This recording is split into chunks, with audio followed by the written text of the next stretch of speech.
the most infamous, murderous Nazi collaborator in the early days of the invasion into the Soviet Union, was Stepan Bandera. Bandera was born on the 1st of January, 1909, in the Ukrainian village of Staryi, Uhryniv, then part of the Austro-Hungarian Empire. His father, Andrei, was a Greek Catholic priest, and his mother, Miroslava, was the daughter of a priest and a stay-at-home mom. Hello, and welcome again to the Global Cultural Drift podcast. Geopolitical Queen here, with today's episode, Stepan Bandera, a disgusting, despicable, barbaric Nazi who many Ukrainians hail as their national hero. When Stepan was 5 years old, the First World War had reached the valley where they lived. Trenches zag-zagged through the orchards, soldiers demanded grain, and schoolrooms were closed, leading to the young Stepan being homeschooled. The 1918 armistice ended the First World War, but also meant the end for the Austro-Hungarian Empire.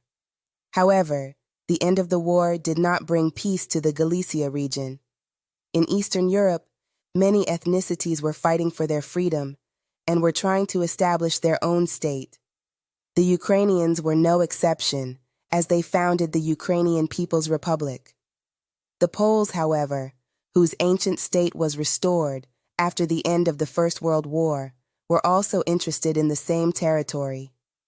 Polish troops fought Ukrainian volunteers for control of Lviv, the region's capital, and by 1919, the victorious new Polish Republic absorbed eastern Galicia. Overnight, the Bandera family became Polish subjects. Polish policemen arrived. The Ukrainian language was suppressed, and a white and red flag replaced the blue and yellow colors of a short-lived independent Ukraine, which Stepan had begun to love. At 15, he joined Plast, a Ukrainian scouting movement that blended camping trips with clandestine lectures on history and self-discipline. Soon afterward, he swore the secret oath of the Ukrainian military organization, an underground league of people who believed petitions would never free their homeland, and that only action, supported with weapons, could redraw borders and help to create an independent Ukraine. In 1927, Stepan Bandera graduated from high school in the town of Stry and entered the agronomy faculty of the Lviv Polytechnic University. Lecture halls could not hold him. After dark, he slipped out to attic rooms where older conspirators taught him how to forge documents, mix invisible ink, and memorize passwords. At first, he distributed leaflets urging students to boycott official ceremonies organized by Polish authorities. Soon, however, he was participating in far more sinister activities. He didn't complete his studies as he was busily involved in the Nationalist movement.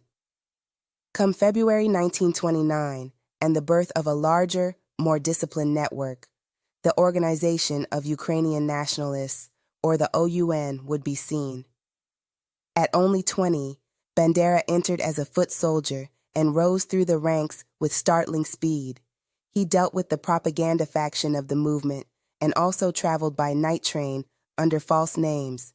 He spoke in cramped village halls and built courier lines that carried letters from the Carpathians to the Baltic coast.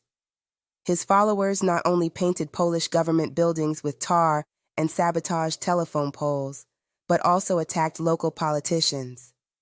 When two militants murdered the Polish deputy Tadeusz Hołówko in 1931, Bandera allegedly ordered church bells to be rung across Lviv to cast the killers as martyrs, as they were sentenced to death as murderers and terrorists. Violence in the interwar Poland intensified. Ukrainian nationalists robbed post office safes to fund weapons and money, detonated bombs at official exhibitions, and staged boycotts against state shops. The climax came on the 15th of June, 1934, when an OUN gunman shot Poland's interior minister, Bronisław Pieracki.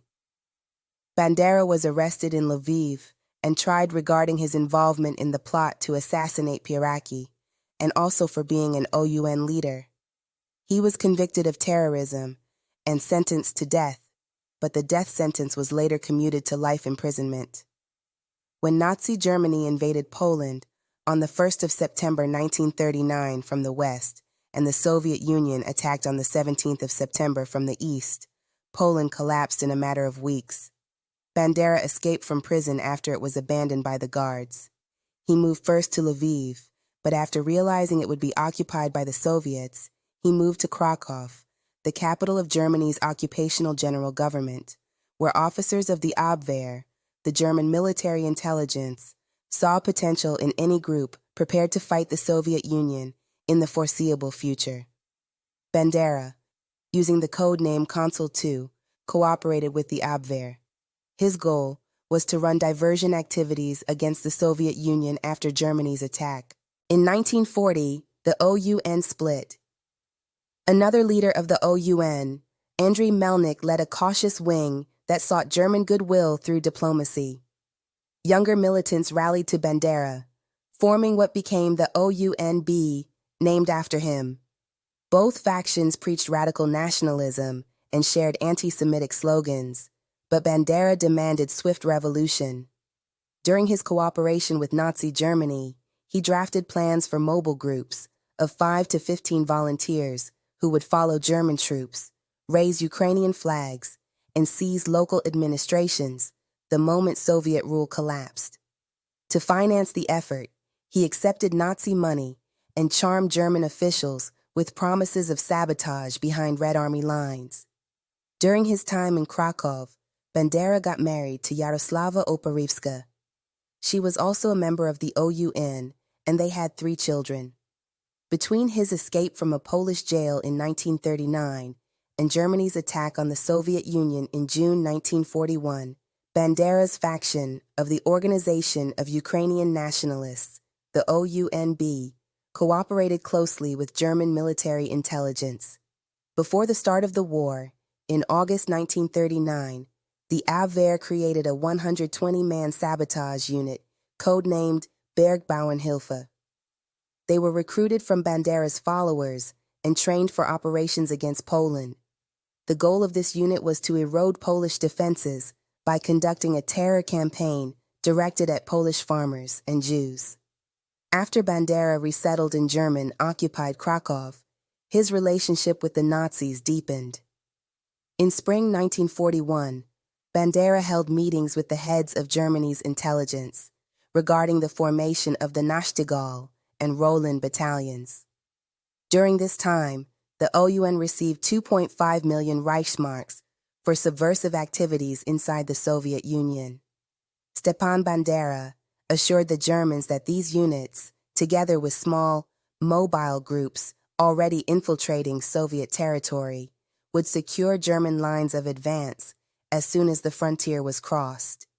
This arrangement positioned his movement as an auxiliary partner in Hitler's Eastern Campaign even before the start of Operation Barbarossa, which was the code name for the German invasion of the Soviet Union. As panzer tanks rolled east, Bandera's mobile groups crossed the front line. On the 30th of June, in freshly captured Lviv, members of Bandera movement proclaimed a sovereign Ukrainian state. OUN-B militias wearing matching armbands began arresting Jews and suspected Soviet collaborators. These activities ended in violent pogroms. His activities regarding Ukrainian independence were, however, short-lived. German authorities requested the Declaration of Independence to be withdrawn, but Bandera refused. A few days later, Bandera was arrested, held in Berlin, and later sent to the special prisoners block of Sachsenhausen concentration camp. It was a specific type of prison, used for high-profile political prisoners and high-risk escapees.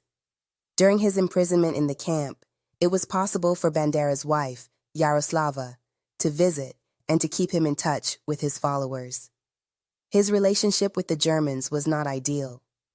2 of his brothers, Alexander and Vasil, were sent to Auschwitz, where they were murdered.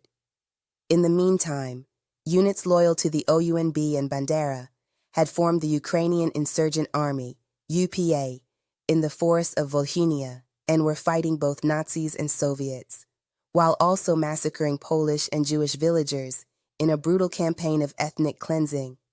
Bandera, thanks to a visit from his wife, managed to get into contact with other OUN-B leaders, and some believe that he was one of the orchestrators of the terror, which took place in Volhynia and eastern Galicia. Between 1941 and 1944, the militant wing of the OUN-B translated its slogan, "Ukraine for Ukrainians," into systematic bloodshed. OUN-trained militias helped launch the Lviv pogroms of June and July 1941, in which several thousand Jews were beaten and shot to death. 2 years later, the Ukrainian insurgent army, formed and led mostly by OUN-B members, turned on the region's Polish and Jewish minority, coordinating nighttime attacks on farms and church villages across Volhynia and eastern Galicia. The attacks often took place in such a way that a UPA unit entered the village pretending to be Soviet partisans.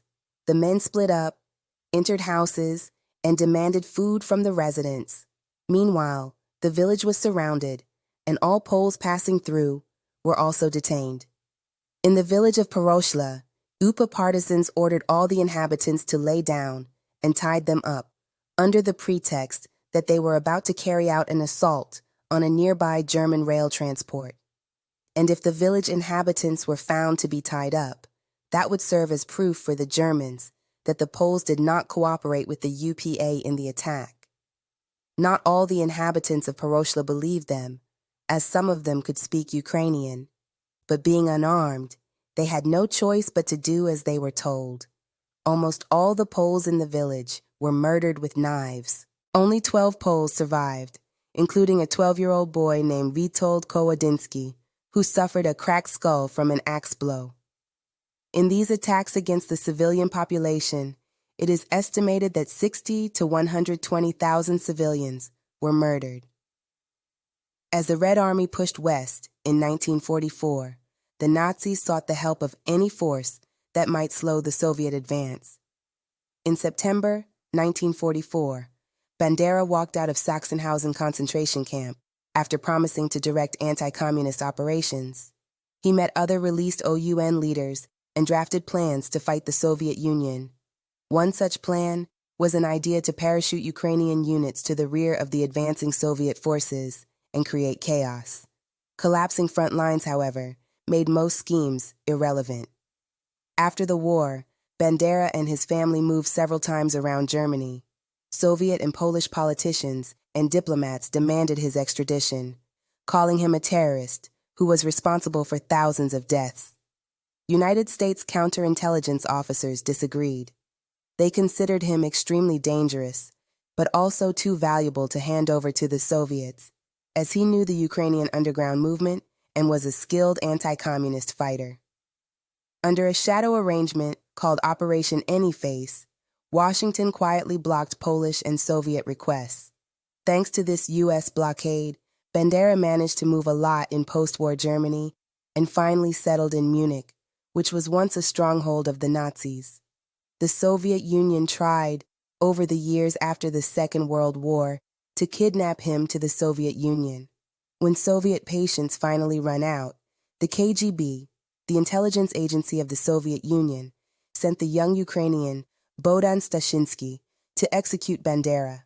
The KGB trained Stashinsky to use a spray gun that fired a jet of poison gas from a crushed cyanide capsule.